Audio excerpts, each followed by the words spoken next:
Ya biz Nisan'dan umutluyduk.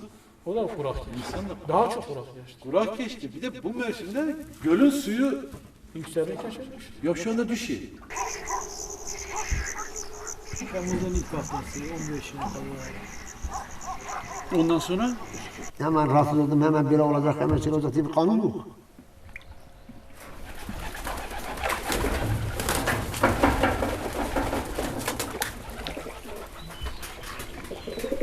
Yalnız bir ağaç gördüğümde işte kendi kendimi hatırlarım. O da benim gibi yalnız kalmış demektir. O da kendi kaderini yalnız yaşıyor.